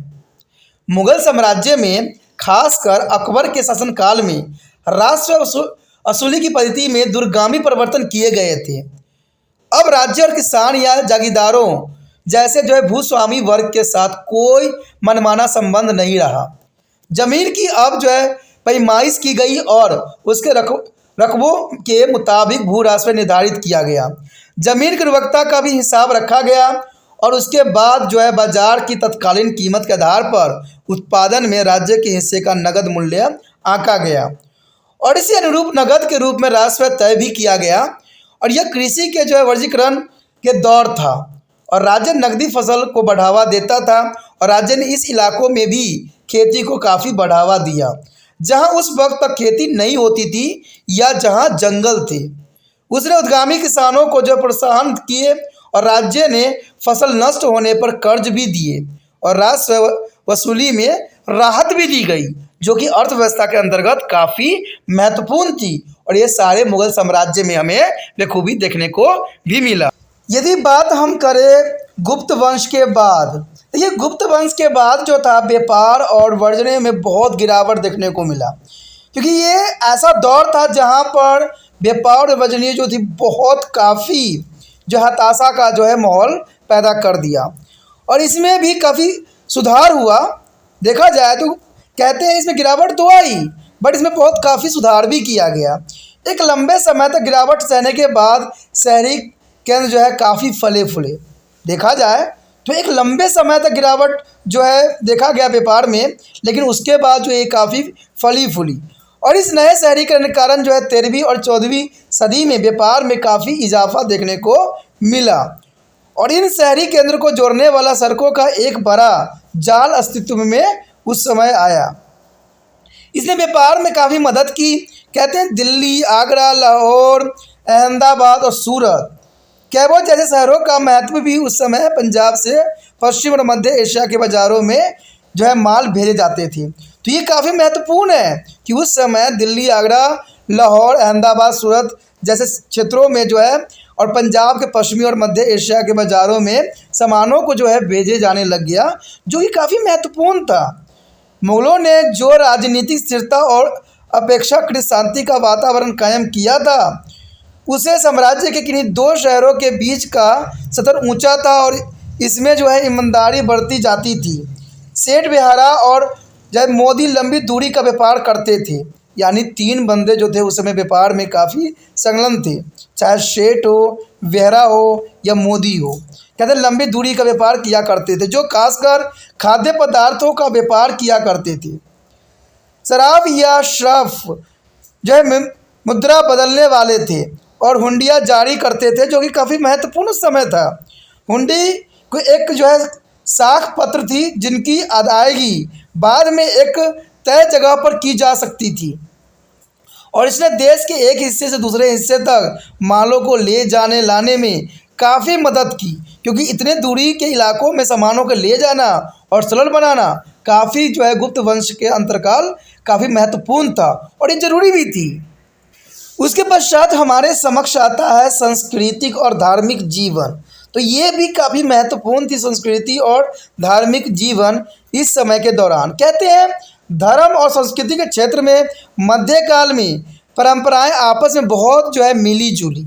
तो देखा जाए परंपराओं का जो है मिलाप के लिए काफ़ी महत्वपूर्ण जो है परिस्थितियां इस समय पैदा हो गई थी। धर्म के क्षेत्र में भक्ति और सूफी आंदोलन इसके मिसाल हुआ करते थे और भक्ति आंदोलन ने जो है व्यक्तिगत उपासना और भक्ति के भगवान के साथ जो है आत्मसात होने पर काफ़ी जोर दिया।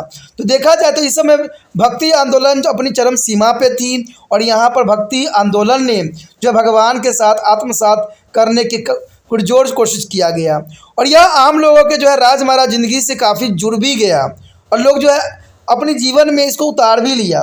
इसने जो है कर्मकांडों और बलि की जगह जो है शुद्धता और भक्ति पर काफ़ी जोर दिया गया, जो कि काफ़ी महत्वपूर्ण था।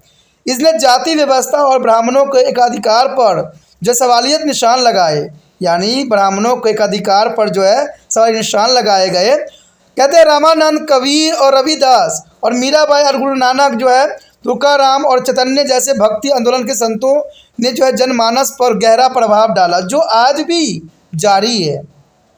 यानी देखा जाए तो भक्ति कालीन के अंतर्गत जो मुख्य संत थे वो थे रामानंद, कबीर, रविदास, मीराबाई, गुरु नानक देव जी और तुकाराम और चैतन्य।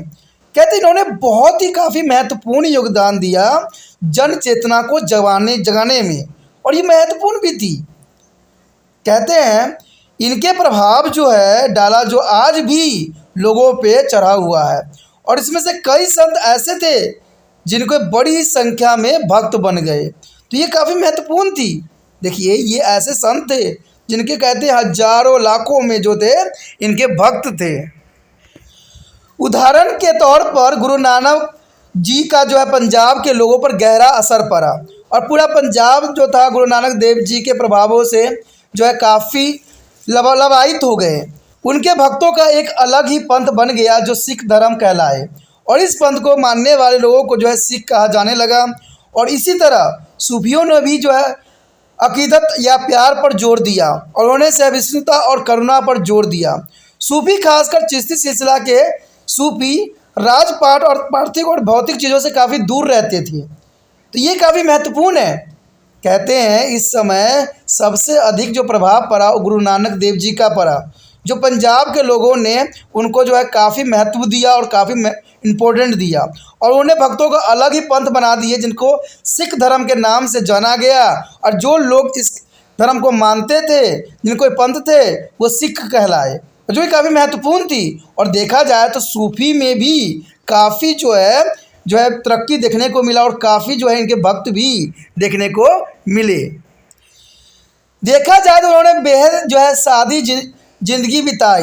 कहते हैं सूफी संतों ने अपने जीवन में कहते हैं वो सभी धन दौलत वाली चीज़ों से अपने आप को अलग तरह रखा, लेकिन फिर भी उन्होंने जो बेहद सादगी जिंदगी बिताई। कहते हैं आसमाजन को दुखों और चिंताओं में भागीदारी निभाई।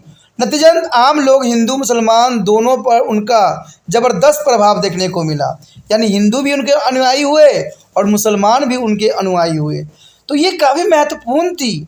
कहते हैं सूफी संतों की जो प्रभाव था बहुत ही महत्वपूर्ण था और सूफी और भक्ति आंदोलन के बीच बहुत ही संपर्क रहा। दोनों ने दार्शनिक विचारों का खूब आदान प्रदान किया गया और वास्तव में दोनों परंपराओं ने हिंदू और मुसलमानों के बीच सेतु का काम किया। गुरु नानक जी को भी मानने वाले मुस्लिम भी थे तो हिंदू भी थे और इन कहते हैं सूफी संत को भी हिंदू भी मानते थे और मुसलमान भी मानते थे। इसलिए देखा जाए तो ये दोनों धर्मों ने बहुत काफ़ी महत्वपूर्ण जो है समाज में अपना स्थान स्थापित करने में सफल हो गए। भाषा और साहित्य, कला और वास्तुकला और संगीत नृत्य में भी विभिन्न परंपराओं के जो है संश्लेषण की इस प्रक्रिया का प्रभाव पड़ा, जहां फारसी और संस्कृति जैसे कालिस्कों की भाषा काफ़ी फली फूली और इस काल के उल्लेखनीय विकास जो है क्षेत्रीय भाषा के आगे जो है बढ़ना रहा। तो ये काफ़ी महत्वपूर्ण है कि भाषा, साहित्य, कला, वास्तुकला और संगीत का नृत्य पर भी विभिन्न परंपराओं को संश्लेषण की इस प्रक्रिया का काफ़ी प्रभाव देखने को मिला। और कहते हैं उस समय फारसी और संस्कृति जैसी क्लासिकी भाषा काफ़ी फली फूली, जो कि काफ़ी महत्वपूर्ण था। अब हिंदी, बंगाली, राजस्थानी, उड़ीसा और गुजराती जैसे अनेक क्षेत्रीय भाषाओं में प्रवक्ता आई। साहित्यिक कृतियों में उनका इस्तेमाल होने लग गया और तुलसीदास का जो है रामचरितमानस, मलिक मोहम्मद जैसी का जो है पद्मावत, बंगाली में लालस की रचना, मराठी में एकनाथ और तुकाराम की रचना इसी काल में लोकप्रिय हुए। तो देखा जाए तो इस समय काल में बहुत से रचना भी हुई। जो सबसे महत्वपूर्ण रचना थी वो थी तुलसीदास का रामचरितमानस, जो ये मध्यकालीन में ही रचना की गई। उसके बाद महत्वपूर्ण थी मलिक मोहम्मद जैसी का पद्मावत, बंगाली में अलग की रचना और मराठ में एकनाथ तुकाराम की रचनाएं काफ़ी इस मध्यकाल में जो है लोकप्रिय हो गई। मध्यकाल में कला और वास्तुकला काफ़ी उस समय फली फूली, क्योंकि वो समय काल था जहाँ पर जो है कला और वास्तुकला काफ़ी चरम सीमा पे थी। मुगलों के काल में शाही कारखानों में तस्वीर तैयार की जाने लग गई और चित्रकारों को शाही खजाने से जो है तनख्वाह और वजीफे मिलते थे, जो कि काफ़ी महत्वपूर्ण थी मध्यकाल में। कहते हैं चित्रकारी की जो मुगल शैलियों में ईरानी और भारतीय शैलियों की पूरी तरह आत्मसात किया। और यह कुछ हद तक इस कारण भी हुआ क्योंकि इसके शैली के चित्रकार में राजपूताना और गुजरात, मलवा इत्यादि उन परंपराओं के तत्व में शामिल भी किया जिसे वे आते थे। कहते हैं दासवंत और मुकुंदर और केशव प्रसिद्ध चित्रकारों में से थे और अब्दुल समद और सैयद अली जैसे ईरानी उस्तादों की निगरानी ने ईरानी शैली का जो है समावेश करवाया। पांडुलिपियों वाले जो है अलंकरण मुगल चित्रकारी का एक अन्य उत्कृष्ट उपलब्धियां थी, जो कि उस समय काल में काफ़ी महत्वपूर्ण थी। यानी चित्रकला जो है मुगल से काल में काफ़ी जो है फली फूली, और ये बहुत महत्वपूर्ण बात भी यहाँ पर रखता है। मध्यकालीन भारत में संस्कृति जीवन का एक अन्य मज़ेदार पहलू कहते हिंदू इस्लामी जो है वास्तुकला का उजागर भी था और इसमें भारतीय संसाधनों, विशेषज्ञता और जो प्रतीकों और डिजाइनों को इस्लामी मुख्यतः ईरानी शैली में आत्मसात किया गया। मेहराब और गुंबद जैसी विशेषताओं को जो है घंटों जो है स्वामित्व को कमल और कलश जैसे हिंदू प्रतीकों के साथ जोड़ा गया, क्योंकि आपको पता है घंटों, स्वामित्व को, कमल और कलश ये काफ़ी हिंदू प्रतीक थे जिनके साथ इनको समावेश किया गया। कहते हैं कुतुब मीनार, अलाई दरवाज़ा और जो जलालुद्दीन तुगलक के मकबरे जैसे जो है तुगलक कालीन विभिन्न स्मारक दिल्ली सल्तनत के काल में वास्तुकला के शानदार उदाहरण प्रस्तुत हुए। और कहते हैं मुगल काल के स्मारकों में कहते हैं हिंदू इस्लामी शैली की जो है आत्मसात करने की प्रक्रिया ज़्यादा गहरी रही। कहते हैं 5 महल या बीरबल का महल और दवास्ता खाना जैसे फतेहपुर सिकरी के स्मारक, दिल्ली में हुमायूं का मकबरा और सिकंदरा में अकबर का मकबरा और आगरा में जो है दौला का मकबरा, बेशक ताजमहल मुगल वास्तुकला की शानदार मिसालें हैं। यानी देखा जाए तो ये सारे के सारे स्मारक जो है मध्यकालीन का एक सबसे बड़ा यूनिक उदाहरण है, जिसका आज भी जो है नकारा नहीं जा सकता और आज भी हमारे समक्ष जो है प्रस्तुत है। अब यहाँ पर आपके समक्ष जो चित्र आया है ये कुतुब मीनार है। आप देख सकते हो कि ये पुराने समय में जीता जागता जो है सबूत है जो हमारे आँख के समक्ष है।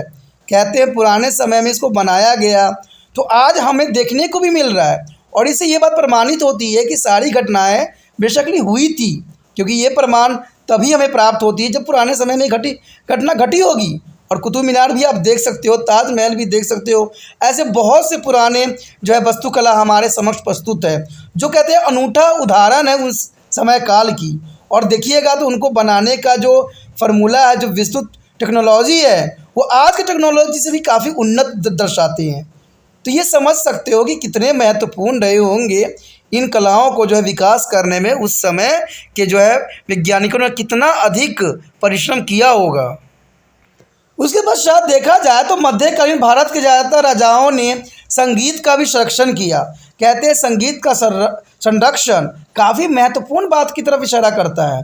देखा जाए तो गायन एवं वाद्य संगीत की जो भारतीय प्रणाली का जो है संपर्क संगीत की अरब, ईरानी और मध्य एशियाई परंपराओं के साथ हुआ है। नए राग रचे गए हैं। भक्ति और सूफी परंपराओं ने भी जो है भक्ति संगीत की एक नई शैली की गति दे दी, जो कि काफ़ी महत्वपूर्ण था। भक्ति और सूफी परंपराओं ने भक्ति संगीत की एक नई शैली की गति प्रदान कर दिया और इस तरह स्पष्ट राजनीतिक, आर्थिक, संस्कृति जीवन के साथ भारतीय इतिहास का मध्यकाल प्राचीन काल के बाद एक और महत्वपूर्ण एवं शानदार दौर था। तो मध्यकालीन के कहते हैं जो हमें प्राप्त हुआ, जो हमें इम्पोर्टेंस मिली, उसको नकारा नहीं जा सकता और ये हमारे देश के लिए, हमारे देश के भविष्य के लिए काफ़ी महत्वपूर्ण समय काल था। सबसे महत्वपूर्ण था कि रामायण की रचना भी इसी काल में हुआ। तो आप समझ सकते हो कि मध्यकालीन में भारत परंपराओं में कितना महत्वपूर्ण स्थान रख सकता है। तो इसी के साथ हमारा चैप्टर भी खत्म हो जाता है, जो कि काफ़ी महत्वपूर्ण था। मध्यकालीन के अंतर्गत हमने विश्व के हर एक पहलू पर यहाँ पर विस्तार पूर्वक चर्चा किया और हर एक पहलू को जानने की कोशिश किया। अगर आपको ये सारी वीडियो समझ में आई, अच्छा लगा, ठीक है, अगर आपको इसमें कहते हैं अगर आप त्रिपान स्टडी सेंटर का हेल्प करना चाहते हो, मन से हेल्प करना चाहते हो, तो जितना हो सके इस वीडियो को शेयर करना है। दोस्तों कहते हैं कोई भी टॉपिक इतना आसानी से अगर समझ में आ जाता तो हर कोई ज्ञानी होता। कहते हैं जब तक आप उसको ध्यान से समझिएगा नहीं, देखिएगा नहीं और कभी भी ये चीज़ें देखिए या समझिए, तो कहते हैं एकांत होना बहुत ज़रूरी है। नहीं तो अगर आप यहाँ सुन रहे हो, वहाँ देख रहे हो, आपका दिमाग कहीं और है, तो इसमें आपको कुछ भी समझ में नहीं आएगा। कहते हैं पढ़ाई लिखाई वो चीज़ होती है जो बहुत ही शांत मन से करना पड़ता है और जिसका मन डिस्टर्ब होता है वो कभी भी किसी चीज़ को याद नहीं कर सकता है।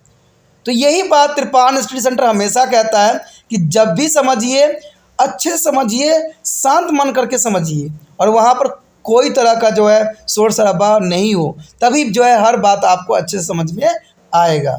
ठीक है, अगर पहली बार वीडियो देख रहे थे चैनल को सब्सक्राइब करके अपने मोबाइल में सेव कर लीजिए, क्योंकि अगर आपको ये वीडियो अच्छा लगता है, अगर आपको त्रिपान स्टडी सेंटर पसंद है, तो आपको जो है दोबारा अगर आप ढूंढना चाहो तो शायद आपको प्राप्त न हो। इसलिए अगर चैनल को सब्सक्राइब कर लेते हो तो ये जो होगा आपके मोबाइल में हमेशा के लिए सेव हो जाएगा। जब चाहो आप 8th से लेके MA तक के सारे सिलेबस को जो है प्लेलिस्ट में आप चैप्टर वाइज, सिलेबस वाइज या क्लास वाइज देख सकते हो, जो कि काफ़ी महत्वपूर्ण है। ठीक है, तो अभी सब्सक्राइब कीजिए, सोचिए नहीं, जलाल आपको सब्सक्राइब दिख रहा है उसको ज़रूर दबा दीजिए। ठीक है, अगर आपको कोई शिकायत है, कुछ कहना चाहते हो, कुछ कमेंट करना चाहते हो, तो उस पर भी आप इतने सोचने की ज़रूरत नहीं है, आप कमेंट कर सकते हो।